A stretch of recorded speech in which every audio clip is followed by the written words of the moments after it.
mo na yan. Tukpan mo ng ayos yan. Tukpan mo ha. Pagpintura ko ng anong isasama ko na yan. Yung ano nga yan.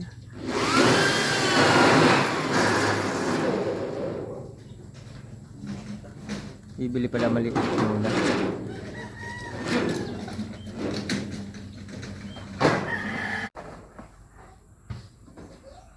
Okay. Tapos yan. Hop. Diba?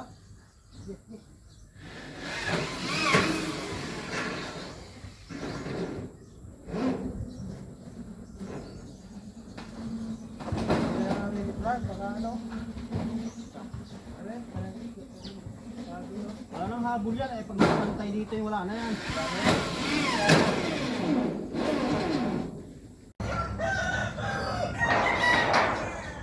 Hop.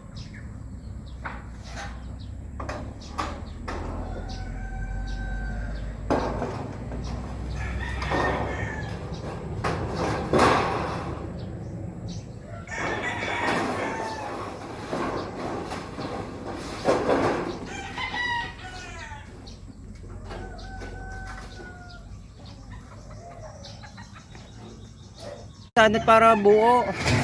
Hindi puputulin.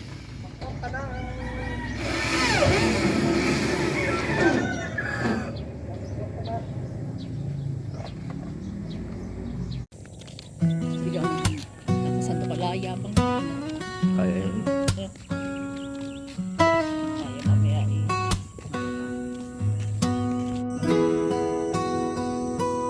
Laging pangarap ko lang pagising ko sa umaga, dyaryo ang aking hawak. Habang umiinom sa tasa ng kape o ng tiyan na sobra, ang sarap habang may hawak na dyaryo at bababasa ng mga balita sa mga nangyayari sa ating bayan.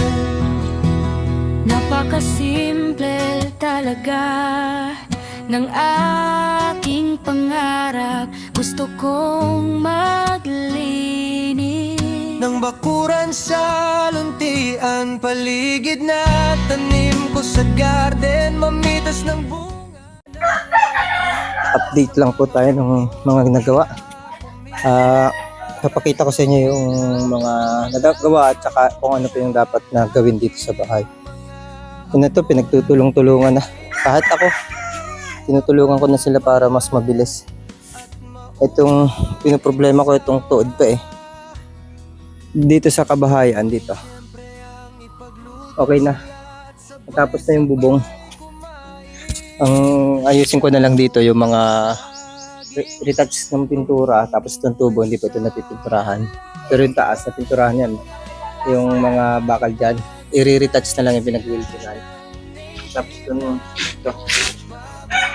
tuod, papakita ko sa inyo ng ano lang, nakapokus ito mamaya. Saka yung konting gagawin ko dito, ito natin gagawin dito sa kabila. Ayan, nasementohan na to dito sa may pintuan. Ayan yung pintuan sa likod, sinementohan namin. Sinementohan ko, pero hindi siya yung finally na perfect.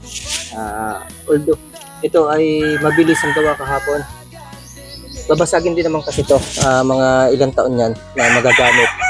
Kasi nga itong bakanting ito, pag napinis ko na to, papagawa ko to ng ano, ng ganun din ng bubong, parang grahe, ano, maluwang-luwang ito kung babasagin to eh. Kailangan nyo mas matibay, saka mas maluwang. Tapos mula dito, yung likod, yung may ubas, mga tanim na ubas, tapos yung may punong yan, dali yun eh, putol na puno. Gagawin ko yung dirty kitchen, yung pintuang to, malilipat yung dito. Dito siya malilipat sa loob ng grahe, papasok ng kitchen, ng kabahayan. Kasi ito na magiging kitchen eh. Yan. Dito na yung back door, dito mapapalipat. Tapos dito, magkakaroon dyan ng CR. Additional na CR. Isa lang kasi yung CR sa bahay. Mahirap pagka nagsasabay-sabay. Maglalagay tayo additional. Ito yan.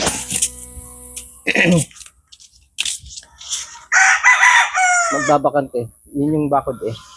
Mag-a-adjust ako dito ng konti kasi lalagyan ko ng ano yan, ng kanal sa likod.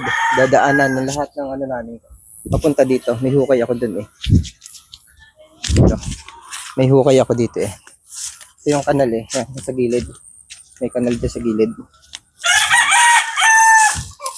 Ito. May kanal dyan.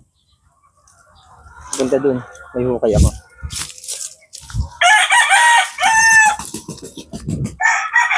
Yan yung hukay.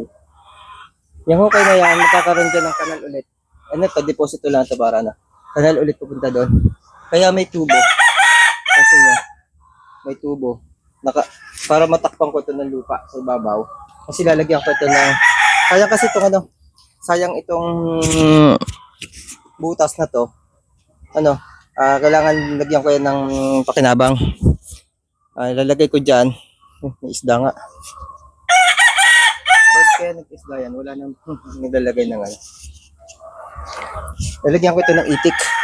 Ilang pirasong bibi. Dito. Pigs saka manok na paitugin. Yung ano natin, yung hindi yung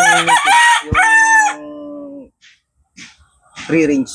Ilang piraso para itlog. Yun yung gagamitin pang araw-araw. May puno nga ako tinanim dito na. Ito ay rambutan, ring. Tapos meron din ako dito isa pa. Ito naman ay durian. May durian ako dun sa lote ng kapatid ko. Tapos dito magiging taniman nito. Gulay, sari-sari, ubas, yung mulberry, may dalawang mulberry, lilipat yan doon sa may unahan. Mulberry. Gagawin ko itong garden talaga to. Ito dati mababa. Kakalagay ng mga siit ng kahoy, ng mga dahon-dahon. Tumaas na siya, naging lupa na. Okay na. Matabang lupa yan. Kasi mga mga nabubulok na basura. Ito papakita ko sa inyo yung update nito. Tapos samahan niyo ako huka. Uti-uting kong tanggalin itong mga tuod. Ito mga kaibigan. Yan yung tuod. Yung utay-utay ko na. Yung utay-utay ko kasi ito tanggalin eh. Yung mga nahukay na nga ako. Kahit kagabi, di ba? Isang gabi na nahukay ko din eh. Walang pasok. Kailangan naman ano yan. Tatapusin lang naman yan. Hindi nahukay ng buo yan. Ito, konti na lang tatapusin dito. Papantay na lang dito yan. Tatabunan din naman. Ano, kasi taas nito yung flooring eh. Ayan yung flooring. Ayan. Ito yung guhit ng flooring yan. Yan o, guhit. Ito yung side ng bahay. Hanggang dito. Ganyan yung flooring yan. Yan. Pupunta doon. Ganun din. Naka-level yan. Ngayon, konti na lang to. Tatabunan to. Magbabakal ako dyan para hindi umusos pag nabulok yung kahoy. Ang alam ko dyan, aanayin yan. Magiging kakainin ng insekto yan. Anay o kung ano mang insekto. Ngayon, notice talaga mahirap. Biglaan na rin. Pansamantala din lang naman to. Siguro pagka hindi ko na ito tatayos itong harapan. Yung pintura ng ano na lang gagawin ko, ng pangsahig. Para hindi ganun kalaki yung gastos. Yun yung gagawin. Yun lang. Hukay-hukay lang muna tayo.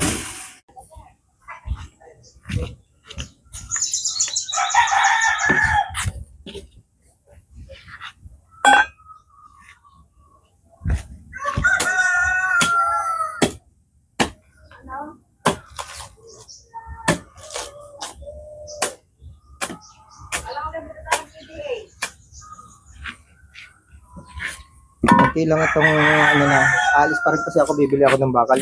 Araw ng linggo kasi ngayon, magsasarado na yung hardware. Kaya mamaya ako tutuloy. Bili lang ako ng bakal.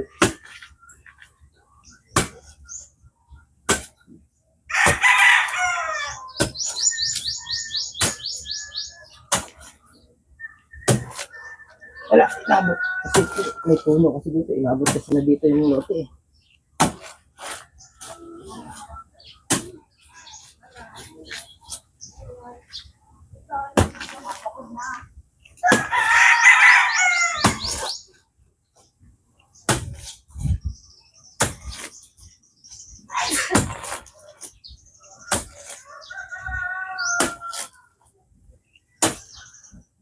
Bili lang ako ng ano, baka tanghaliin.